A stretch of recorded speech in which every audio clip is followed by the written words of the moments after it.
Welcome back to my Nano Reef build. Day whatever it is, as usual. I haven't worked it out before I started shooting, but it'll be on the title. Yeah, a lot of changes. You're probably looking around saying, what the heck happened to your tank? In anticipation of the 90-gallon being ready to go, I have decided to sell off a bunch of the corals that I didn't really want in the 90-gallon. Primarily because I'm going to go with a heavy SPS tank, probably, if all works out well. So I've just kind of kept the softies that I want to move over. So I'll kind of go around, and as I go around, everything will come to light. I've kept the A cans, so the green one, it's doing well. This red one is actually starting to do really well. It's got a really big new head that just grew there on the side.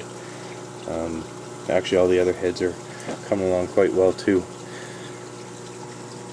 My red A-can is doing great as always. Yeah, sorry about the glass being kind of covered in the coralline there. Since this Nano will be shut down eventually, I'm not really taking great interest in keeping the glass spotless. This 10-gallon will eventually become a refugium. I've kept the green mushrooms for now. I might get rid of those. I do like them, I just want to see what they look like under the new lighting. I sold a rock with about, at the time that I sold it, it had 7 red mushrooms, including the original one that I had. That was a little touching right there. Had a little cry, but I got over it. It's okay. The brown mushroom is totally moving. I don't know what's up with him. He's still pretty big. The clown's like rubbing at him, as you can see, but he's moved way up there, and every day I come in he's moved higher, so I guess he's going for more light. Now the top of this rock, let's see if I can see it. If you can see, my clove corals have moved. Some of them. I came in one day and my patch of cloves that was sitting right there was just destroyed. I don't know what happened to it. I'm thinking the clowns just had fun with it, because I've seen them picking on them before. It looked like something just ripped them to shreds. Clowns, snails, combination. I don't know what happened in the night, but they were just wasted. So there are bits and pieces of them all over. I haven't been able to really, or I haven't put them all together to glue them onto a frag and get the colony restarted, but it looks like they're starting again at the top of that rock. And I'm kind of interested to see if they, if nature just takes its course and they'll just survive on their own. So that'll be kind of cool. We'll see how it goes. I sold the big chunk of the green star, and I've kept this bit, which is spreading like wildfire onto this rock ever since removing the pom-pom. Yes, that's right, the pom-pom is gone. I didn't want to have that pom-pom in the new tank. I didn't like the color of it too much. But the green star is just going crazy. So that's kind of a good sign. So this will be I'll move that whole rock over into the 90-gallon eventually, and that'll be just a big green star rock. The leather coral, as usual, is doing well. It went through a weird period where it encased itself in this mucusy stuff, and it didn't come out for a couple of days, and then one day the mucus just fell off. It's like it shed a skin, and it's a little bigger since then.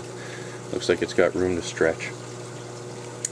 I sold the big rock with the waving hand, that's right, but as you can see, it will not disappear. I don't really like the waving hand, even though it was my first local coral.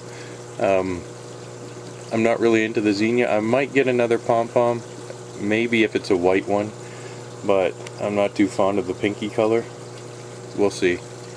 Maybe I'll keep that since it's so determined to live. I'll give it a break. Candy cane, definitely going to keep this one. As you can see, the back shoots head have pretty much completely split now. This one on the back has developed a new mouth, and I believe they're going to split soon. And I really like that coral, and I'm excited to see what it looks like under the new lights. The Zoes are doing fantastic now that the big Xenia waving hand rock isn't blocking its light. They've gotten really big and really full, and I'm going to have to start moving them apart from each other. Sorry about the zooming there. The green one's got that baby head is accentuated.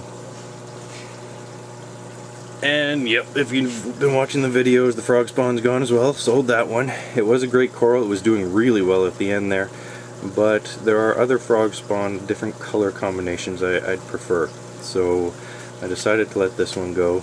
I don't know if I'll get another frog spawn, but we'll see.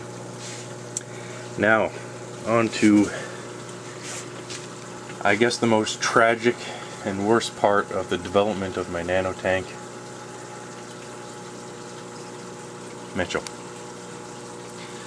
Mitchell has, I don't know what happened to Mitchell.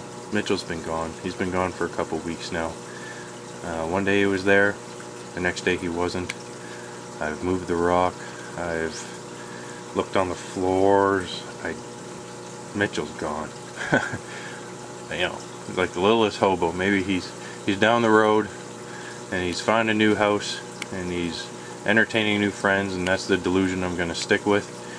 But my pet Mitchell has moved on. It's kind of upsetting. I really like Mitchell. And the only thing I can really deduce happening is one of two things. He died or got killed somehow in the nano and the inhabitants ate him. That's, you know, one possibility.